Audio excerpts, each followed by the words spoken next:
मोड़ना जो है हम नेक्स्ट डे से स्टार्ट कर देते हैं नी बेंडिंग। लिटरेचर की बात करें तो लिटरेचर के अकॉर्डिंग लगभग 1.25% सर्जरीज में कुछ कॉम्प्लिकेशन होने के चांस रहते हैं। हेलो एवरीवन, नमस्ते। मैं डॉक्टर शीतल मिश्रा आप सबका स्वागत करती हूँ। कैसे हैं आप सभी लोग? उम्मीद करती हूँ कि आप सब स्वस्थ होंगे और खुश होंगे। आज का जो हमारा विषय है वो बहुत ही इंटरेस्टिंग है, वो है नी रिप्लेसमेंट। आप जानते हैं भारत में 2015 में 1 लाख लोगों ने नी रिप्लेसमेंट करवाया और वही डाटा भी इंक्रीज होके 2025 में 3 लाख लोगों का सर्जरी एक्सपेक्टेड है। तो ऐसी क्या जीवन शैली हम चेंजेस लाए हैं हमने जिससे ये जो डाटा है वो इंक्रीज हुआ है। तो आइए हम मिलते हैं एसएनएम हॉस्पिटल के डॉक्टर दीपेश अमेरिया जी से। Hello everyone, myself Dr. Dipesh Ameria, consultant orthopedic surgeon. I am specialized in arthroscopy and arthroplasty, knee replacement and hip replacement surgeries. And I have more than 12 years of experience in this field. और मैंने लगभग 5000 से ज़्यादा knee replacement hip replacement surgeries की है। तो sir आपका welcome है हमारे चैनल में। सर सबसे पहले मेरा क्वेश्चन यही है कि नी रिप्लेसमेंट होता क्या है, क्योंकि बहुत सारे लोगों को यही नहीं पता है कि नी रिप्लेसमेंट होता क्या है। नी रिप्लेसमेंट सर्जरी में लोगों को ये लगता है कि मेरे पूरा घुटना नया डाल देंगे, पूरा घुटना नया बदल देंगे, बट नी रिप्लेसमेंट सर्जरी में ऐसा कुछ नहीं होता है। नी रिप्लेसमेंट सर्जरी में जो हमारी आर्टिकुलर सरफेस जो आपस में रगड़ खाती है, तो उनको खाली सरफेस को हम बदलते हैं। तो उसमें हम पूरा घुटना ये आपका है ये पूरा नहीं निकालते हैं, इस पे जिस पे घुटना घूमता है वो हम सरफेस बदलते हैं, तो उसको हम नी रिप्लेसमेंट सर्जरी बोलते हैं। तो सर आपने बहुत शॉर्ट में बहुत अच्छा एक्सप्लेन किया कि नी रिप्लेसमेंट होता क्या है। सर मेरा नेक्स्ट क्वेश्चन ये है कि ऐसे कौन से लक्षण होते हैं जिससे कि पेशेंट को ये लगे कि हमें नी रिप्लेसमेंट की ज़रूरत है। जी मैम, सो पेशेंट को नी रिप्लेसमेंट सर्जरी की ज़रूरत कब पड़ती है? तो इसके लिए हम सबसे बेसिक रिक्वायरमेंट ये होती है कि अगर पेशेंट को अपनी डेली एक्टिविटी में प्रॉब्लम आ रही है कि अपने वो रूटीन रोज़मर्रा के काम भी ढंग से नहीं कर पा रहा है, उसको नॉर्मल अपने घर में इधर उधर घूमने में प्रॉब्लम आ रही है, सीढ़ियाँ उतरने चढ़ने में प्रॉब्लम आ रही है और रूटीनली खुद का काम परफॉर्म करने में भी प्रॉब्लम आ रही है, तो मरीज को समझना चाहिए कि अब मुझे नी रिप्लेसमेंट सर्जरी की ज़रूरत है। और इसके अलावा वो सारे मेथड ट्राई कर चुका है, वो अपने मेडिसिन भी ले चुका है, उससे भी उसको पेन में रिलीफ नहीं हो रहा है। इसके अलावा वो फिजियोथेरेपी भी कर चुका है, उससे भी रिलीफ नहीं हो रहा है, तो फिर फाइनल ऑप्शन अपने पास नी रिप्लेसमेंट सर्जरी ही बचता है। तो सर आपने बहुत अच्छे से समझाया कि नी रिप्लेसमेंट में मतलब कौन कौन से सिम्टम्स होते हैं। सर मेरा नेक्स्ट क्वेश्चन आपसे ये है कि बहुत सारे लोगों को ऐसा लगता है कि बहुत कम एज में आजकल घुटनों में दर्द आ रहा है, तो कम एज में भी लोगों को नी रिप्लेसमेंट करवाने की ज़रूरत पड़ती है। तो बुजुर्गों को लगता है कि नहीं, जब ओल्ड एज में आएंगे हम तब हमें नी रिप्लेसमेंट करवाना चाहिए। तो आपके हिसाब से मतलब क्या करेक्ट है? नी रिप्लेसमेंट सर्जरी की ज़रूरत हम बोले तो बेसिकली हमें यूजुअली 50 प्लस की एज के बाद में ही ज़रूरत पड़ती है। उससे कम अगर एज में घुटने में दर्द है, कोई चलने में दिक्कत आ रही है, तो उसके और भी कारण हो सकते हैं कि ज़रूरी नहीं है कि हमें घुटने घिसने की वजह से, ख़राब होने की वजह से ही हमें पेन हो रहा है। उसके लिए घुटने के अंदर गद्दी होती है, उसकी चोट हो सकती है, लिगामेंट की चोट हो सकती है, या कई बार अपनी routine day to day life आजकल ऐसी हो गई कि अपने एक्सरसाइज की डेफिशिएंसी होती है, एक्सरसाइज नहीं करते हैं लोग।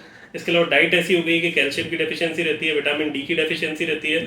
तो अगर इनकी कमी पूरी करते हैं तो यंग एज में आई डोंट थिंक कि हमें कभी ज़रूरत पड़ती है नी रिप्लेसमेंट की। लगभग 45 to 50 के बाद ही हमें ज़रूरत पड़ती है। यंग एज में एक ही इंडिकेशन बनता है कि अगर किसी के घुटने में कोई चोट लगने की वजह से, एक्सीडेंट की वजह से घुटना डैमेज हो गया है, तो उनको फिर नी रिप्लेसमेंट सर्जरी की ज़रूरत पड़ सकती है। अदरवाइज यूजुअली 45 प्लस के बाद में ही हमें नी रिप्लेसमेंट सर्जरी की ज़रूरत पड़ती है। तो सर नेक्स्ट क्वेश्चन मेरा बहुत ही इंटरेस्टिंग है कि नी रिप्लेसमेंट से काफ़ी लोग डरते हैं और सोचते हैं कि ये काफ़ी रिस्की है, इसके बाद मूवमेंट आएंगे नहीं आएंगे। तो इस बात में कितनी सच्चाई है?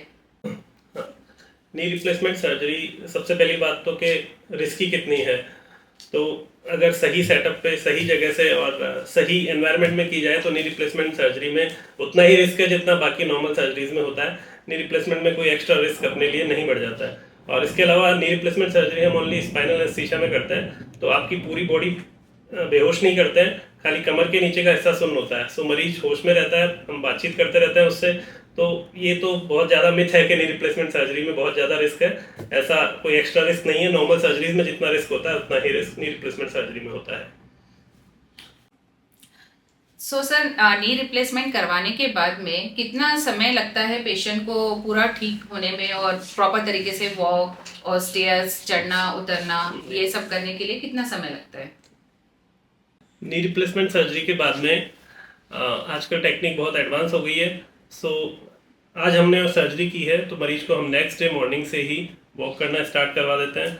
सेकंड डे पे उसको सीढ़ियाँ उतरना चढ़ना स्टार्ट करवा देते हैं और कोई बेड रेस्ट की ज़रूरत नहीं पड़ती है। वो अपने आप से अपने लैट्रिन बाथरूम जा सकता है और अपने पूरे घर में, या जैसे हॉस्पिटल में हम पूरे घर में हॉस्पिटल में चक्कर लगवाते हैं। सो बेसिकली 2 डेज़ में ही मरीज अपने पैरों पे चलने लगता है और सीढ़ियाँ उतरना चढ़ना भी स्टार्ट कर देता है। ऐसा कोई नहीं है कि आपको लंबा बेड रेस्ट करना पड़ेगा या आपको बेड पे ही रहना है। ये सब मिथ्या है और आजकल बहुत एडवांस टेक्निक है। मरीज नेक्स्ट डे से ही चलना फिरना स्टार्ट हो जाता है। तो सर, मैं ये आपसे जानना चाहूंगी कि नी रिप्लेसमेंट के बाद जनरली फिजियोथेरेपी जो होता है वो हमें कितने दिन के बाद में स्टार्ट करना चाहिए और वो कितने समय तक लेनी चाहिए? नी रिप्लेसमेंट सर्जरी के बाद में फिजियोथेरेपी की बात करें हम तो नेक्स्ट डे से ही फिजियोथेरेपी स्टार्ट हो जाती है। अब नी रिप्लेसमेंट सर्जरी के बाद में फिजियोथेरेपी की इंटेंसिटी जो है वो टाइम के साथ हम धीरे धीरे बढ़ाते हैं। तो इनिशियली 1-2 डेज में नी की हम सरफेस बदल देते हैं अपने घुटने पे। तो घुटना जिस पे घूमता है अपना वो सरफेस अब चेंज हो गई है तो मरीज को पेन नहीं होता है। तो इसलिए उसका घुटना मोड़ना जो है हम नेक्स्ट डे से स्टार्ट कर देते हैं, नी बेंडिंग। और इसके अलावा फिर धीरे धीरे इसकी इंटेंसिटी बढ़ाते हैं।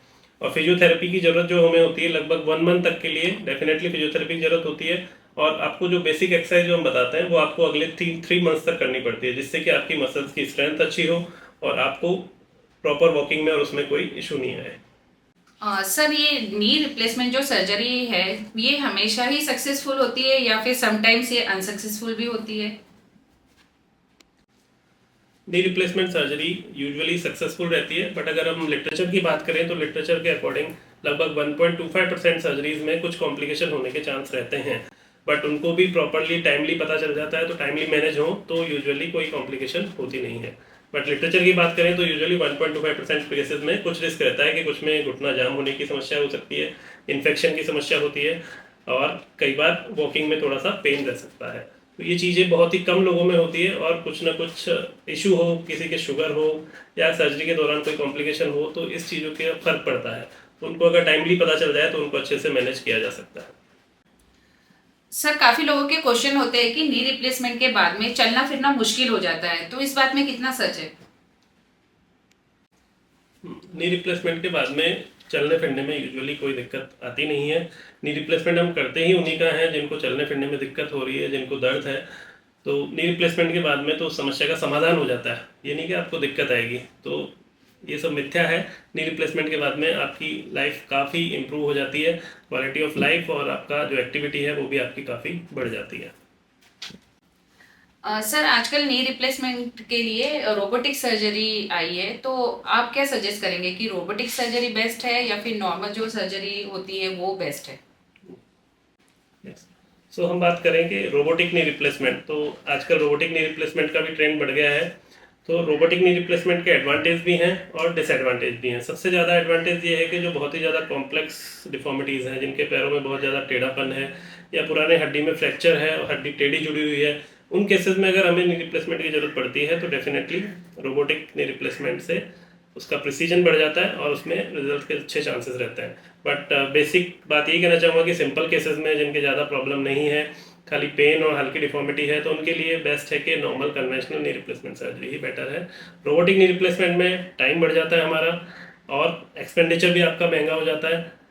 बेसिकली जहाँ रिक्वायर्ड है वहीं पे रोबोटिक नी रिप्लेसमेंट का यूज़ करें तो वो ज़्यादा बेटर है। और दोनों में सर्जरी सर्जन ही कर रहा है, तो ये नहीं है कि रोबोट आपकी सर्जरी कर रहा है। दोनों ही सर्जरीज बेस्ट हैं और दोनों में कोई ऐसा खास डिफरेंस है नहीं। सर, नी रिप्लेसमेंट करवाने के बाद में क्या मेडिसिन हमें हमेशा लेनी पड़ती है? सर्जरी के बाद में यूजुअली जब तक आपके स्टिच रिमूव नहीं होते हैं तब तक आपको मेडिसिन लेनी होती है, 15 से 20 दिन। उसके बाद यूजुअली कोई मेडिसिन की जरूरत पड़ती नहीं है। सर, नी रिप्लेसमेंट सर्जरी कराने के लिए लगभग कितना खर्चा आता है अप्रॉक्स, और क्या इसके लिए कोई मेडिक्लेम और ये कुछ सरकारी योजनाएं अवेलेबल है? अब हम बात करें एक्सपेंडिचर की कि नी रिप्लेसमेंट सर्जरी में कितना खर्चा आता है, तो नी रिप्लेसमेंट सर्जरी कोई ज़्यादा कॉस्टली सर्जरी नहीं है। आजकल नी रिप्लेसमेंट सर्जरी भी काफ़ी अफोर्डेबल हो गई है। इसके अलावा राजस्थान में बात करें तो आपके राजस्थान गवर्नमेंट हेल्थ स्कीम है, जो सरकारी कर्मचारियों के लिए RGHS योजना है, उसमें आपकी नी रिप्लेसमेंट सर्जरी बिल्कुल फ्री हो जाती है। इसके अलावा जो राजस्थान की गवर्नमेंट की चिरंजीवी योजना है, उसके अंदर भी आपके नी रिप्लेसमेंट सर्जरी का ऑप्शन है, वो भी आपके निःशुल्क नी रिप्लेसमेंट सर्जरी हो जाती है। और अपन TP और इंश्योरेंस की बात करें तो उनमें भी आपका 0 कवरेज के साथ में आपका नी रिप्लेसमेंट सर्जरी पॉसिबल है। Thank you. सर, आप हमारी जनता को कुछ क्या सजेशन देना चाहेंगे जिन्हें घुटनों में दर्द है और जो सर्जरी कराने से डर रहे हैं, तो ऐसे लोगों को आप क्या कहना चाहेंगे? सबसे पहले तो मेरा यही कहना है कि आप अपना घुटनों का और अपनी हेल्थ का ध्यान रखें। अगर आप रेगुलर एक्सरसाइज कर रहे हैं, आपकी डाइट अच्छी है, डाइट में आपको कैल्शियम और विटामिन D3 और विटामिन B12 जो आपकी बोन हेल्थ के लिए जरूरी है, और कैल्शियम, तो ये चीज़ अगर आप अच्छे से ले रहे हैं तो आपके नी भी अच्छा बना रहता है और हेल्दी बना रहता है। और फिर अगर इसके बाद भी अगर किसी के घुटने खराब होते हैं, उनके पेन जा नहीं रहा है, फिजियोथेरेपी भी कर लिया आपने, मेडिसिन भी खा लिए, तो फिर हमें नी रिप्लेसमेंट सर्जरी की तरफ सोचना चाहिए। और इट्स कम्प्लीटली सेफ और उसमें आपको डरने की जरूरत बिल्कुल नहीं है। तो सर, आपने बहुत अच्छे से एक्सप्लेन किया। मैं आपका थैंक यू करती हूँ कि आपने अपना कीमती समय हमें दिया है और आपका नॉलेज हमारे साथ शेयर किया है। और अगर आपको सर से मिलना है तो आप SNM हॉस्पिटल में आप सर से मिल सकते हैं। और ज़्यादा से ज़्यादा इस वीडियो को लोगों तक पहुंचाइए, ताकि जो भी लोग नी रिप्लेसमेंट से डर रहे हैं वो इस वीडियो को देखने के बाद आराम से सर्जरी करा सकते हैं। स्वस्थ रहिए, सुरक्षित रहिए। नमस्ते।